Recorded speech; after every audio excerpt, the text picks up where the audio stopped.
everybody, welcome back. I'm Jade Fish, and whether you're here right now or drifting in later to the VOD, I'm really glad you're here. This is our little corner of the ocean, soft reading, quiet thoughts, and just floating around a bit together. It's nice to be back.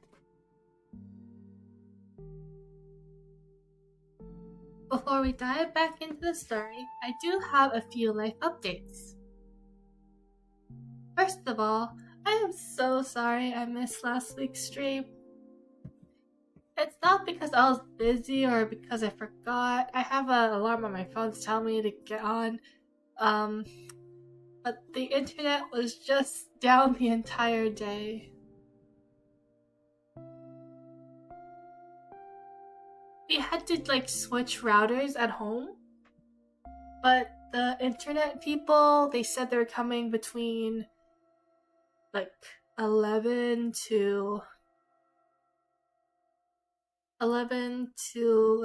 3. So I was like, oh, I don't wanna be streaming or editing while they come, and I don't wanna look like a complete slob. So I decided not to stream, and then I move the stream to later, but then they didn't come until 7:30 at night. 7 p.m.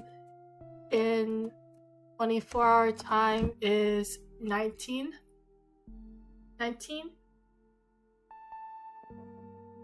Anyways, you never know how much you depend on the internet until it's gone. Because once it's gone, you feel like a fish on land. You're alive for a little bit, but then you're in panic. So unfortunately, there wasn't anything I could do. Another life update. I don't remember if I mentioned it before, but there was a friends get-together I was really excited about. I think it was last week. Yeah, last week. But then I got sick and couldn't go.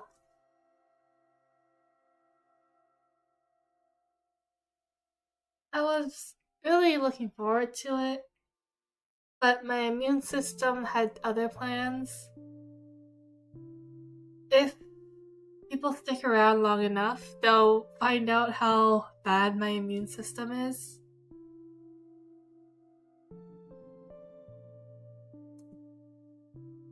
But I'm feeling a lot better now. And there's another get-together happening this week. The one I missed was for high school friends, and this week it's for middle school friends. So hopefully, if the universe is being generous, I can go this time and I won't be sick. I would really like to meet everybody again and make it. My final update is that I'm going to participate in a research study at my university as a participant. I have absolutely no idea what this is about, except it's psychology based and somehow related to music. My friend who is not working, but volunteering as a research assistant was just asking a bunch of friends if they can participate who qualify. And I, as a person who played piano for the entirety of middle school, met the requirements, so I'm going to help out.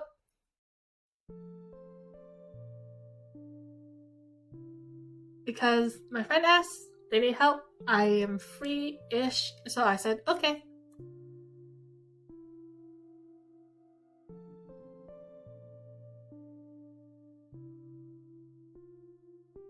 Anyway, that's enough for life updates. Let's get back to the story. Today we are continuing once more on Pride and Prejudice by Jane Austen. Still using my physical copy. Still using my physical copy of the book. Last time we read chapters 22, 23, and 24. stopping right before chapter 25. So today we'll be starting at chapter 25. Which also means we've officially crossed into volume 2.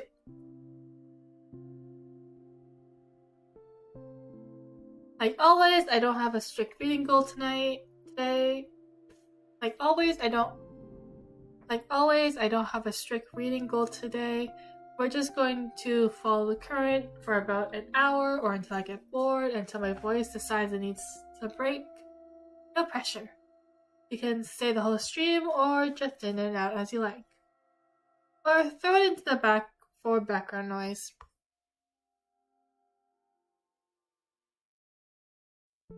Once I start reading, I'll mostly be focused on the story. I might pause here and there to react or get my thoughts, but overall this is a calm stream. So feel free to relax, draw, study, work on something else, or just float around here for a while. Alright.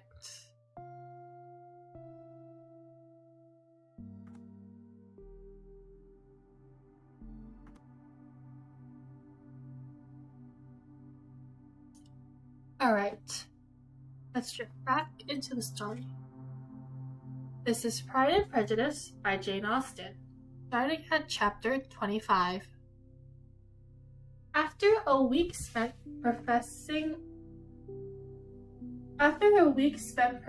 in professions of love and schemes of felicity, Mr. Collins was called from his amiable Charlotte by the arrival of Saturday.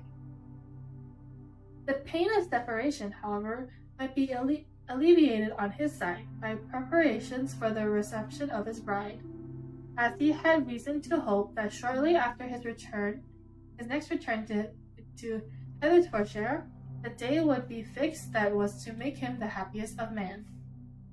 He took leave of his relations at Longbourn with as much solemnity as before, wished his fair cousin's health and happiness again, and promised their father another letter of thanks. On the following Monday, Miss Bennet had the pleasure of receiving her brother and his wife, who came as usual to spend the Christmas at Longbourn. Mr. Gardiner was a sensible gentleman-like man, greatly superior to his sister, as well by nature as education. The Netherfield ladies would have had difficulty in believing that a man who lived by trade and within view of his own warehouses could have been so well bred and agreeable. Miss Gardiner, who was several years younger than Miss Bennet and Miss Phillips, was an amiable, intelligent, elegant woman, and a great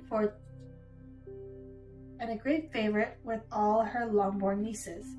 Between the two eldest and herself especially, there subsisted a very particular regard. He had frequently been staying with her in town. The first part of Miss Gardiner's business on her arrival was to distribute her presents and describe the newest fashions. When this was done, she had a less active part to play.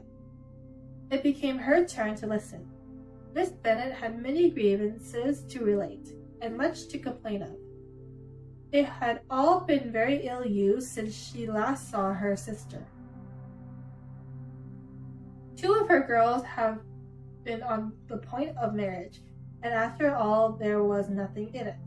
I do not blame Jane, she continued, for Jane would have got Mr. Bingley if she could. But Lizzie, old sister, it is very hard to think that she might have been Mr. Cullen's wife by this time. Had not it been her own perverseness, he made her an offer in this very room, and she refused him. The consequence of it is that Lady Lucas will have a daughter married before I have, and that Longbourn estate is just as much entailed as ever. The Lucases are very artful people indeed, sister. They are all for what they can get. I am sorry to say it of them, but so it is. It makes me very nervous and poorly to be thought it so in my own family, and to have neighbors who think of themselves before anybody else. However, your coming just at this time is the greatest of comforts, and I am very glad to hear what you tell me of long sleeves. Miss Gardner, to whom the chef of this news had been given before, in the course of Jane and Elizabeth's correspondence with her, made her sister a slight answer, and, in comparison to her nieces, turned the conversation. In compassion to her nieces, turned the conversation. When alone with Elizabeth afterwards, she spoke more on the subject. It seems likely to have been a desirable match for Jane, said she. I am sorry it went off.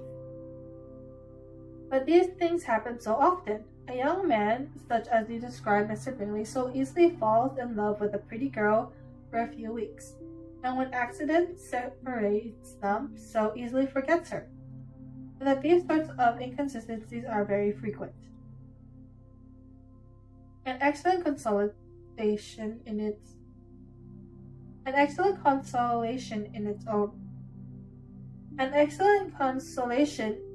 its way, said Elizabeth, but it will not do for us. We do not suffer by accident.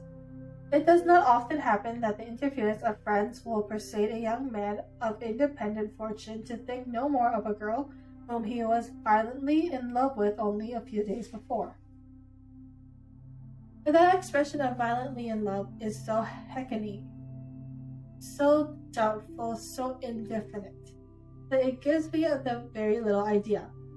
It is as often applied to feelings which arise from half an hour's acquaintance as to a real strong attachment. Pray, how violent was Mr. Bingley's love? I never saw a more promising indication. He was growing quite inattentive to other people, and wholly engrossed by her. Every time they met, it was more decided and remarkable. At his own ball he offered 2 or 3 ladies. He offended 2 or 3 young ladies by not asking them to dance, and I spoke to him twice myself without receiving an answer. Would there be a finer symptom? Is not general incivility the very essence of love? Oh yes, of that kind of love I suppose him to have felt. Poor Jane! I am sorry for her, because with her disposition she may not get over it immediately. It had better have happened to you, Lizzie. You would have laughed yourself out of it sooner.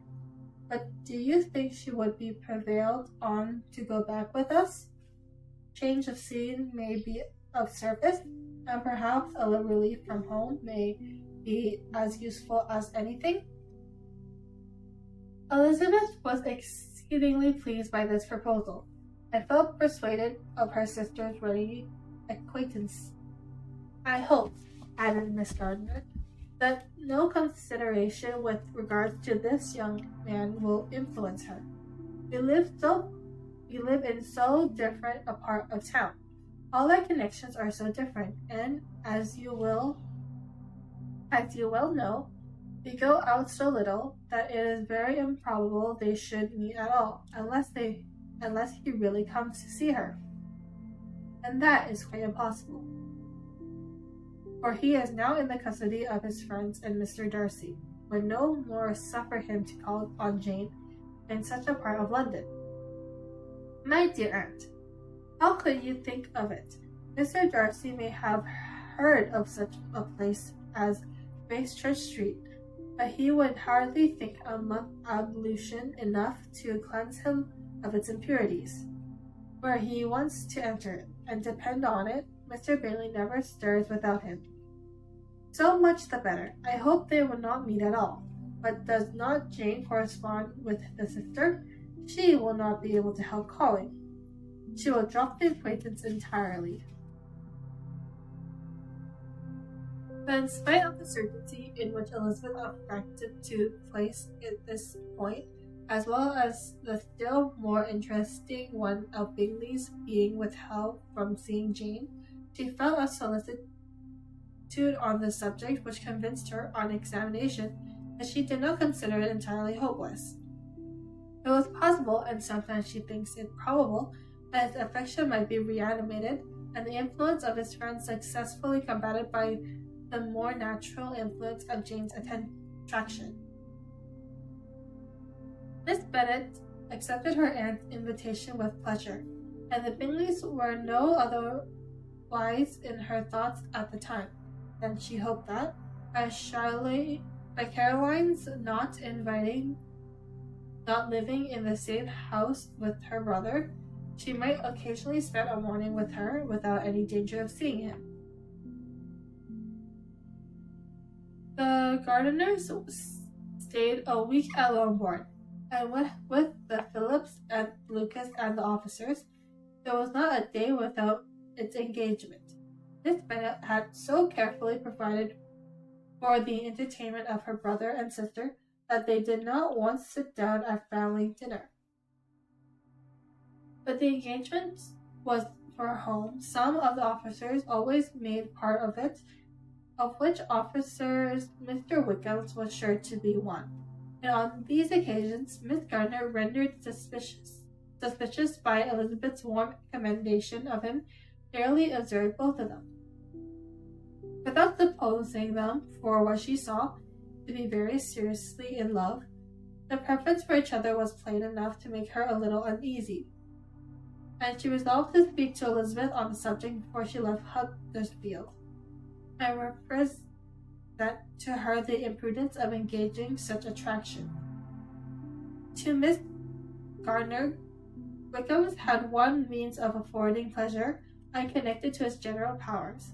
About 10 or dozen years or so before her marriage, she had spent a considerable time in that very part of Derbyshire to which he belonged.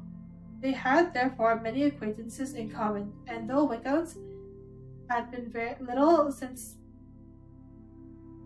little there since the death of Darcy's father 5 years before, it was yet in his power to give her fresher intelligence of her former friends than she'd been in the way of procuring. Miss Gardiner had seen Pembury and known the late Mr. Darcy by character perfectly well. Here, consequently, was an inexhaustible subject of discourse. In comparison, her recollection of Presbury with the minute description which Wickham's could give, and in bestowing her tribute of praise on the character of its late predecessor, she was delighting both him and herself. On being made acquainted with the present Mr. Darcy's treatment of him, she tried to remember something of that gentleman's reputed disposition, which when quite a lad, which might agree with it, and was confident at least that she recollected having heard Mr. Fitzwilliam Darcy formerly spoken of as a very proud, ill-natured boy. And that was chapter 25. And I need water.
Chapter 26. Wait. I don't really have thoughts for the last chapter. I just don't think I'm gonna give a review this time for this week. I think I'm just gonna read through it. And unless something really catches my eye, I'm not gonna comment on it. Maybe I'm still recovering from my cold / fever / whatever it was. But yeah. On with the story. Chapter 26. Miss Gardner's caution to Elizabeth was punctually and kindly given on the first favorable opportunity of speaking to her alone. After honestly telling her what she thought, she thus went on. You are too sensible a girl, Lizzie, to fall in love merely because you are warned against it. And therefore, I am not afraid of speaking openly. Seriously, I would have you be on your guard. Do not involve yourself or endeavor to involve him in an affection which the want of fortune would make so very imprudent. I have nothing to say against him. He is a most interesting young man, and if he had the fortune he ought to have, I should think you could not do better. But as it is, you must not let your fancy run away with you. You have sense, and we all expect you to use it. Your father would depend on your resolution and good conduct, I am sure. You must not disappoint your father. My dear aunt, this is being serious indeed. Yes, and I hope to engage you to be serious likewise. Well, then, you need not be under any alarm. I will take care of myself and of Mr. Wickham's too. He shall not be in love with me if I can prevent it. Elizabeth, you are not serious now. I beg your pardon. I will try again. At present, I am not in love with Mr. Wickham's. No, I am certainly not. But he is, beyond all comparison, the most agreeable young man I ever saw. And if he becomes readily attached to me, I believe it will be better that he should not. As the imprudence of it, oh, that abominable Mr. Darcy.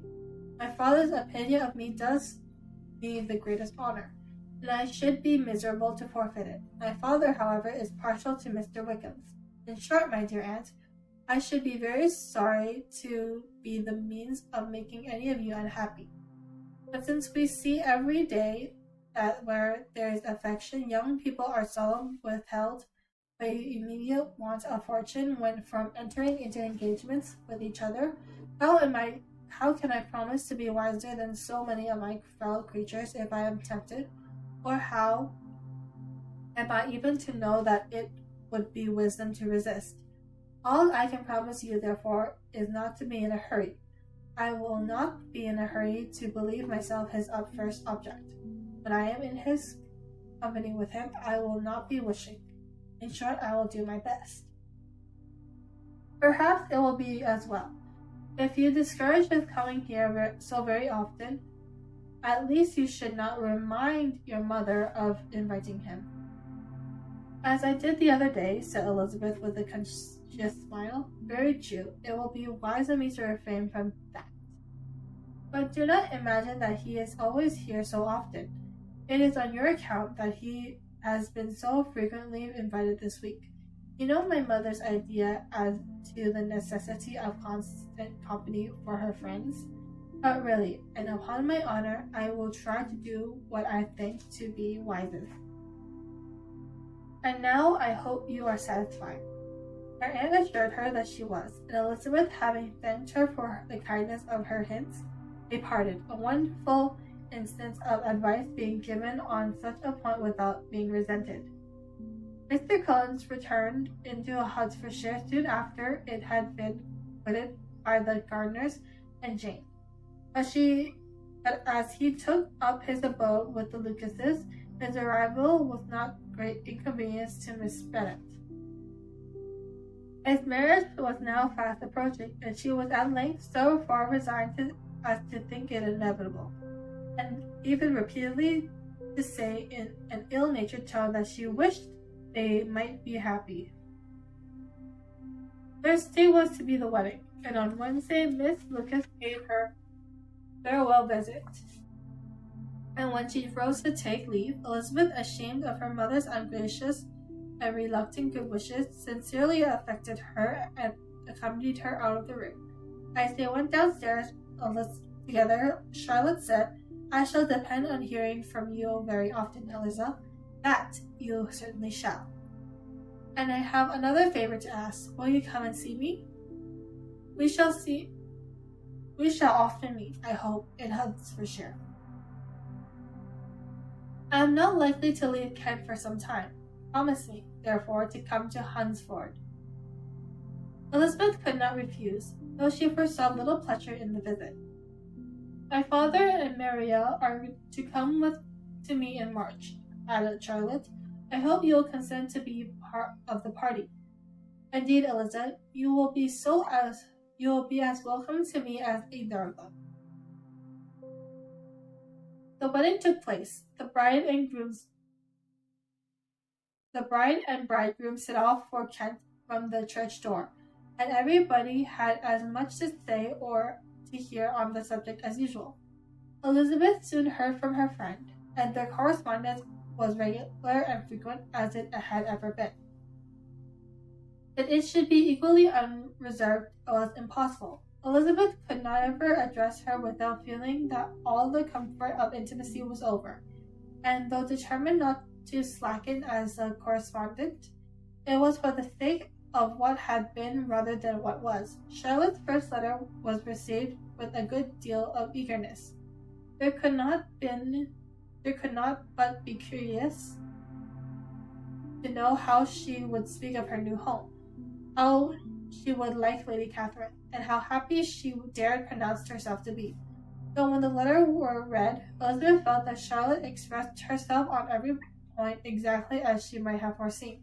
She wrote cheerfully, seemed surrounded with comforts, and mentioned nothing which she could not praise. The house, furniture, neighborhood, and roads, they were all to her taste, and Lady Catherine's behavior was most friendly and obliging. It was Mr. Cullen's picture of Hunsford and Rosings' rational softened, and Elizabeth perceived that she must wait for a visit there to know the rest. Jean had already written a few lines to her sister to announce their safe arrival in London, and when she wrote again, Elizabeth hoped it would be in her power to say something of the Bingleys. Her impatience for the second letter was as rewarded as impatiently generally is. Elizabeth had been a week in town, without either seeing or hearing of Caroline. She accounted for it, however, by supposing that her last letter to her friend from Longbourn had some accident been lost.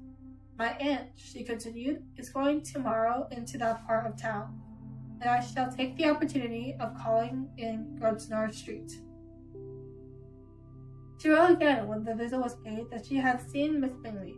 "I did not think Caroline in spirits," were her words, "but she was very glad to see me, and reproached me for giving her no notice of my coming to London. I was right, therefore my last letter had never reached her.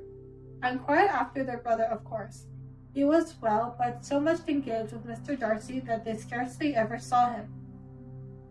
I found that Miss Darcy was expected to dinner. I wish I could see her. My visit was not long, as Caroline and Miss Hertz were going out. I dare say I shall soon see them here." Elizabeth shook her head over this letter. It convinced her that accident only could discover that to Mr. Bingley her sister being in town. 4 weeks passed, and Jane saw nothing of him. She endeavored to persuade herself that she did not regret it, but she could not be blind to Miss Bingley's inattention. After waiting at home every morning for a fortnight, and inventing every evening a fresh excuse for her, the visitor did at last appear.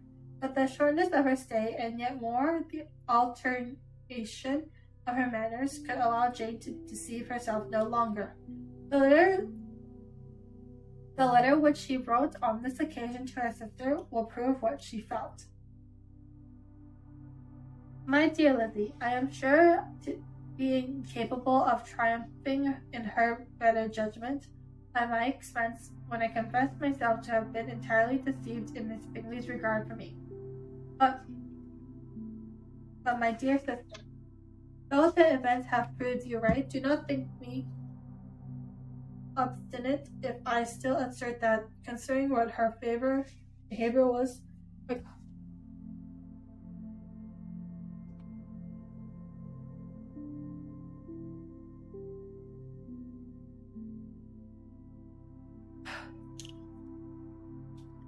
I need to sneeze, but I just won't sneeze.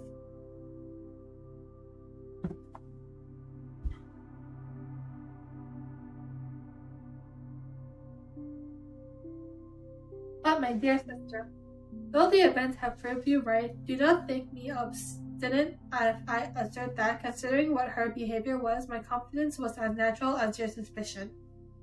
I do not at all comprehend her reason for wishing to be intimate with me, but if the same circumstances were to happen again, I am sure I should be deceived again. Caroline did not return my visit till yesterday, and not a note, not a line, did I receive in the meantime. When she did come, it was very evident that she had no pleasure in it.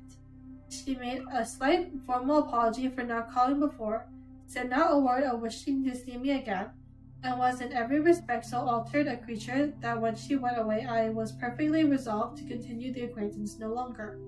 I pity, though I cannot blame her.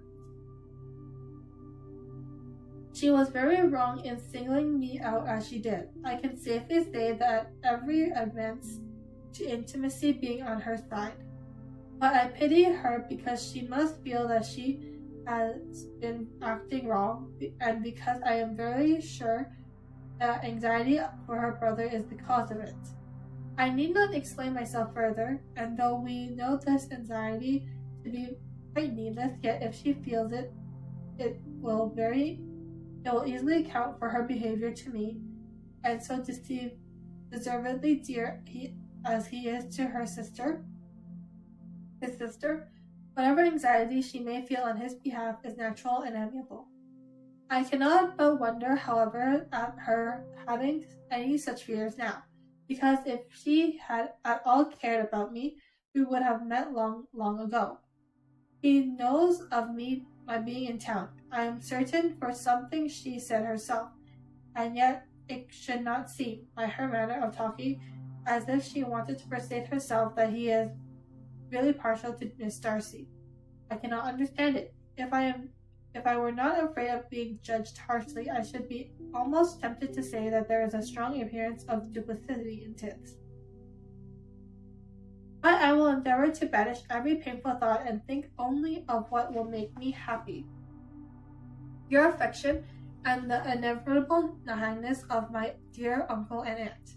Let me hear from you very soon. Miss Bingley said something of his never returning to Netherfield again, of giving up the house, but not with any certainty.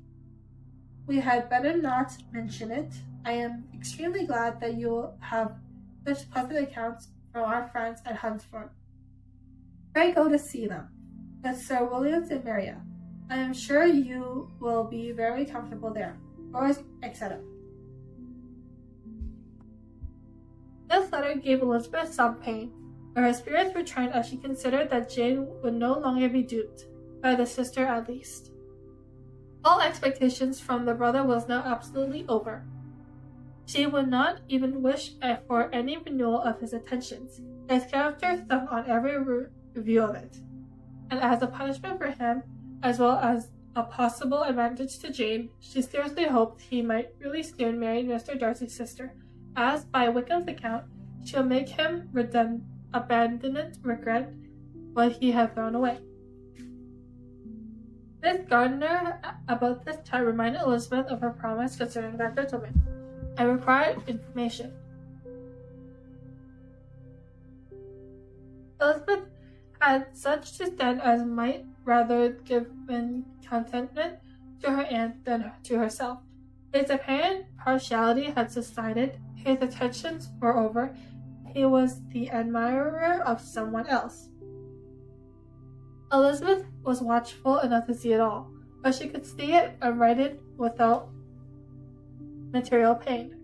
Her heart had been slightly touched, and her vanity was satisfied by believing that she would have been his only choice, had fortune permitted it. The sudden acquisition of £10,000 was the most remarkable claim of the young lady to whom he was now endearing himself agreeable. But Elizabeth, less clear-sighted perhaps in his case than in Charlotte's, did not quarrel with him for his wish of independence. Nothing, on the contrary, could be more natural, and while able to suppose that it cost him a few struggles to relinquish her, she was quite ready to allow it a wise, desirable measure for both, and could very sincerely wish him happy. All this was acknowledged to Miss Gardiner, and after relating the circumstances, she went on, "I am now convinced, my dear aunt, that I have never been much in love.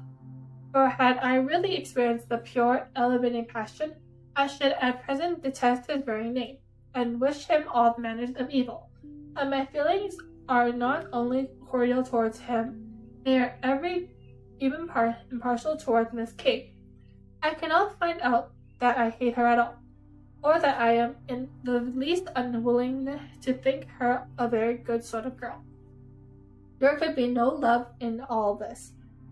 My watchfulness has been effectual, and though I should certainly be a more interesting object to all my acquaintance were I distractedly in love with him, I cannot say that I regret my comparative insignificance.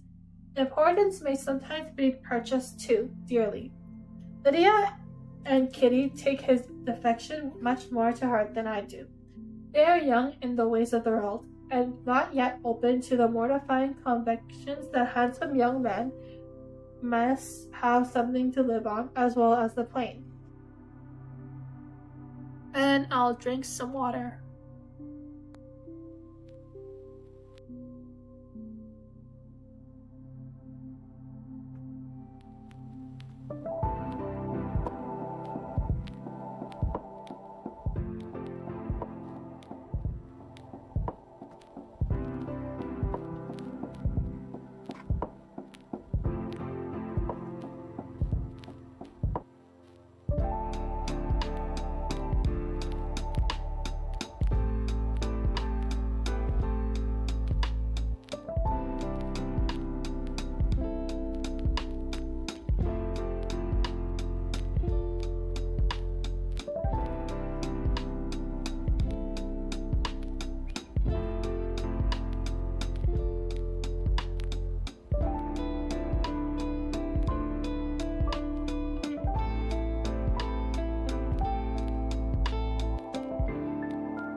Chapter 27.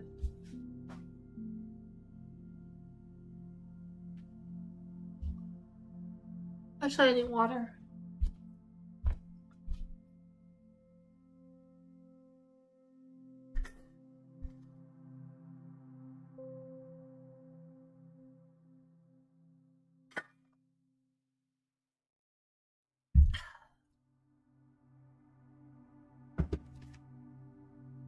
Chapter 27. Of no greater event than those in the Longbourn family, and otherwise diversified by a little beyond the walks to Marytown, sometimes dirty and sometimes cold, did January and February pass by. March was to take Elizabeth to Hunsford. She had not at first thought very seriously on going thither, but Charlotte she soon found was depending on the plan, and gradually learned to consider it herself with greater pleasure as well as greater certainty. Absence had increased her desire of seeing Charlotte again, and weakened her disgust of Mr. Collins. There was novelty in the scheme, and as much as with such a mother and such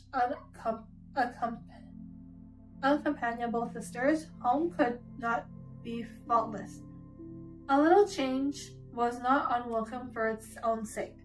The journey would moreover give her a peep at Jane, and in short, as the time drew near, she would have been very sorry for any delay.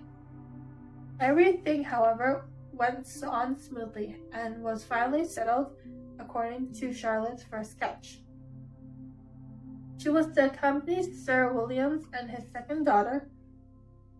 The improvement of spending a night in London was added in time, and the plan became perfect as plans could be. The only pain was in leaving her father, who would certainly miss her, and who, when it came to the point, so little liked her going that she told her to write to him, and almost promised to answer her letter. Though the farewell between herself and Mr. Wickham's was perfectly friendly, on his side even more. His present pursuit could not make him forget that Elizabeth had been the first in sight, and to deserve his attention, the first to listen and to pity, the first to be admired, and in his manner of bidding her adieu, wishing her every enjoyment, and reminding her of what she was to expect in Lady Catherine de Bourgh, and trusting their opinion of her, their opinion of everybody, would always on one side. There was solitude and interest which she felt must ever attach her to him with a most sincere regard, and she parted from him convinced that, whether married or single, he must always be her model of the amiable and pleasing. Her fellow travelers the next day were not of a kind to make her think less agreeable. Sir Williams and his daughter Maria, a good-humored girl, but as empty-headed as himself, had nothing to say that would be worth hearing, and were listened to with about as much delight as the rattle of the chase. Elizabeth loved absurdities, but she had known Mr. Williams too long. He could tell her nothing new of the wonders of his presentation and knighthood, and his civilities were worn out like his information. It was a journey of only 24 miles, and they began so early as to be in Beek's church by noon. As they drove to Mr. Gardner's door, Jane was at the drawing-room window watching their arrival. When they entered the passage, she was there to welcome them, and Elizabeth, looking earnestly in her face, was pleased to see a heart healthful and lovely as ever. On the stairs were the troops of little boys and girls, whose eagerness for their cousin's appearance would not allow them to wait in the dining room, and whose shyness, as they had not seen her for 12 months, prevented their coming lower. All was joy and kindness. The day passed most pleasantly away, the morning in bustle and shopping, and the evening at one of the theatres. Elizabeth then contrived to sit by her aunt. The first subject was her sister, and she was more grieved than astonished to hear, in reply to her minute inquiries, that though Jane always struggled to support her spirits, there were bouts of dejection. This was reasonable, however, to hope that they would not continue long. Miss Gardner gave her the particulars also of Miss Bingley's visit in Church Street, and repeated conversations occurring at different times between Jane and herself, which proved that the former had, from her heart, given up the acquaintance. Miss Gardner then rallied her niece on Miss Wickham's consideration, and complimented her on bearing it so well. "But, my dear Elizabeth," she added. What sort of girl is Miss King? I should be very sorry to think our friend mercenary. Pray, my dear aunt, what is the difference in matrimonial affairs between the mercenary and the prudent wielding? Where does discretion end and avarice begin? Last Christmas you were afraid of his marrying me, because this would be imprudent. And now, because he is trying to get a girl with only £10,000, you want to find out that he is a mercenary?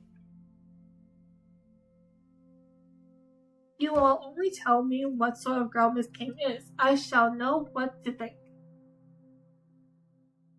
She is a very good kind of girl, I believe. I know no harm of her. But he paid her not the smallest attention till her grandfather's death made her mistress of his fortune. No, why should he? If it was not allowable for him to gain my affection because I had no money, what occasion could there be for making love to a girl whom he did not care about and who was equally poor? There seemed indelicacy in directing his attentions toward her so soon after this event. A man in distressed circumstances has not the time for all those elegant decorums which other people chooses. If she does not object to it, why should we? Her objection does not justify him. It only shews her being deficient in something herself, sense or feeling. Well, cried Elizabeth, have it given you choose, he shall be mercenary and she shall be foolish. No, Lizzie, that is what I do not choose. I should be sorry, to think ill of a young man who has lived so long in Derbyshire. Oh, if that is all, I have a very poor opinion of young men who live in Derbyshire, and their intimate friends who live in Hertfordshire are not much better. I am sick of all of them, thank heavens. I am going tomorrow, where I shall find a man who has not one agreeable quality, who has neither matter nor sense to recommend him. Stupid men are the only ones worth knowing after all. Take care, Lizzie. That speech savored strongly of disappointment. Before they were separated by the conclusion of the play, she had the unexpected happiness of an invitation to accompany her uncle and aunt in a tour of pleasure which they proposed taking in the summer. We have not quite determined how far it shall carry us, said Miss Gardner's, but perhaps to the lakes. No schemes could have been more agreeable to Elizabeth, and her acceptance of the letter invitation was most readily and grateful. My dear, dear aunt, she rapturously cried, how delightful! What delight! What felicity! You gave me a fresh life and vigor. Adieu to disappoint and spleen. What are men to rocks and mountains? Oh, what hours of transport we shall spend! And when we do return, it shall not be like any other travelers, without being able to give one accurate detail of anything.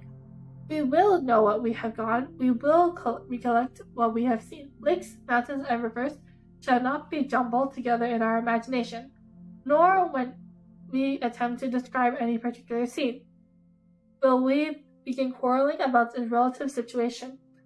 Let our effusions be less insupportable than those of the generalities of travelers.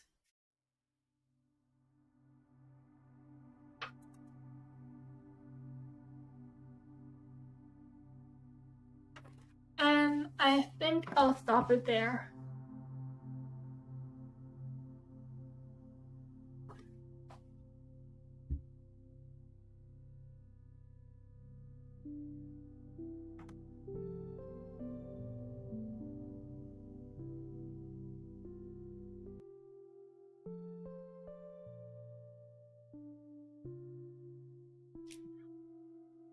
I think we are slowly getting a glimpse of Mr. Wickham's true character. And I am happy that Jane is finally seeing Miss Bingley's true self. And I really doubt Mr. Bingley knows that Jane's there. I'm pretty sure Miss Bingley's just doing all she can to like stop him from seeing Jane. And I hope Charlotte is really enjoying her new life as Miss Collins. Mrs. Collins. And yeah. Sorry, I'm still recovering from cold. And I want to be more energetic, but I'm really tired. It's so nice to see everybody again. I really hope everyone's doing alright. And yeah. Anyway, thank you all so much for being here today. And whether you're asleep and whether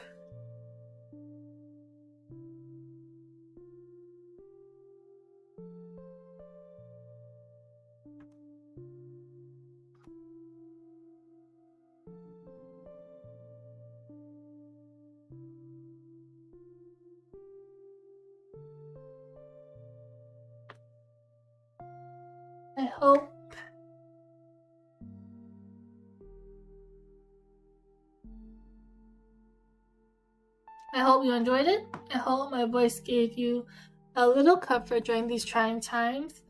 And yeah, I hope to see you soon. I wish you a wonderful day, a lovely night, and if you're sleeping, peaceful dreams. Goodbye!